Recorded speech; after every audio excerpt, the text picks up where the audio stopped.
So, sometime back, I knew what I was going to be talking about, especially if the Colts did well today. I'm not going to try to get around it. There it is. And it did make me think, some of the things I mentioned in the pastoral prayer, the challenge that this day presents. And I think a lot of preachers are going to be thinking about this today. I don't know how many are going to be talking about it, but a few. That how excited people get over the Super Bowl. It's not just when your team is in it. Your Super Bowl Sunday is like this national holiday where people get together. You know, I think they said, I saw this thing that like, it's like a quarter of the avocados they're sold in the year are sold in the week leading up to Super Bowl Sunday. Because now you've got to have your guacamole. It's not right. There's all these things. We're starting to develop traditions.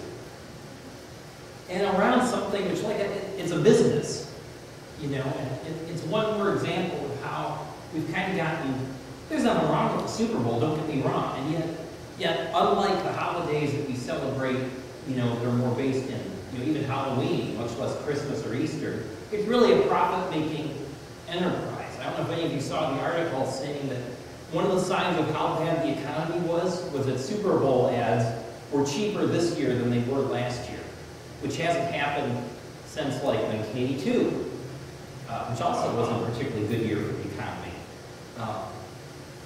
So you have this thing that we're into, and the question comes up: why aren't people as excited about what's going on here? Why aren't they at least as excited about Christian life as they are about what's going on in the Super Bowl? And it'd be easy to blame. And there's a whole range of sermons talking about how, well, aren't we so messed up? Aren't our priorities so off that we spend so much attention to football and so little, and you can go on about that. But it occurs to me that maybe it's not all the fault of everybody else. And when I'm talking about everybody else, I'm talking about those people who are not actively living Christians today, okay? Maybe it's not all everybody else's fault that football seems more exciting than Jesus. I have some pictures here. These are all Colts pictures. And then look at the next one. That's not a picture that screams excitement and activity. There's nothing wrong with Jesus. He held a little baby, sure. No? Yeah, there's a guy, you know, shaking off the tackler, and we have Jesus, kind of. I want to point to this picture because this is where you start to see the problem. Now, this is Jesus calling the fishermen, right?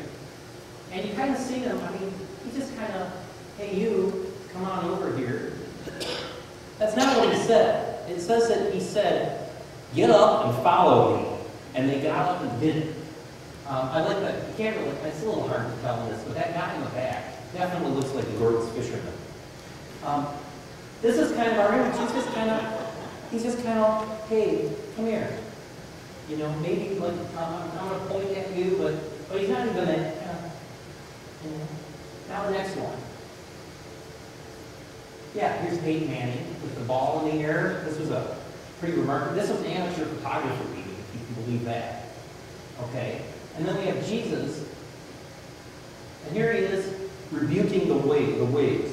Okay, now I want to point to this one, because this is where you see the problem that I'm trying to point out. That maybe it's not Jesus' fault, and maybe it's not their fault. If you read the scripture on this, and I didn't get it, I didn't put the scripture up. What it says is that the disciples, they're in this little boat, and it's storming, and they're afraid they're going to sink. And Jesus stands up and he says, quiet down, storm. And it says, and then they were even more afraid of Jesus than they were of drowning. Okay, does that guy look like someone who's more terrifying than a storm? When you're in basically a little broken out. Okay, we've gone through a lot of trouble to mellow Jesus out quite considerably in our art and in our, maybe even in our preaching and in our life. I want to tell you, I went and and I put in pictures of, like, in Google, you know, which is how Debbie and I both find pictures. I put in things like tough Jesus, muscular Jesus, all these different words, things like that, and the only thing that came up were parodies. I could literally not find a single Christian picture showing Jesus as a tough guy, as a powerful person. We just don't do it. Not in our culture, anyway. We've created this Jesus who's very mellow and laid back and relaxed, and not really all that exciting. And so it's no surprise that people are going to be more excited by, say, Peyton Manning than by the Jesus we give them. And I want to ask some questions about why. Why do we do that? And I think the answer might be because if Jesus is out there, you know, it's fun to look at Peyton Manning. It's fun to watch him do his thing. One of the great things about football, what do they call the big sports? Football, and pro baseball, and pro basketball. What kind of sports are they? There's, what? All-star? I'm thinking the word spectator sports. Which means there's a few people who play and those people watch, right? You can watch the Colts and get excited about them without having to go out and do the training. And let me tell you, I have a cousin who, and Kate always thinks it's funny, because me and the cousin, if you look at a picture when we were 11, we look very similar. But he went at some point, and his dad thought that he could probably get him through college. Actually, my cousin is 6'2", and he has two sisters who are both taller than him. He's a short ball. And he just got into football, and he worked really hard. When he was really, and he was about 6'2", 240, 250 pounds, all muscle. I mean, just this immense guy. He played 1 year in the pros.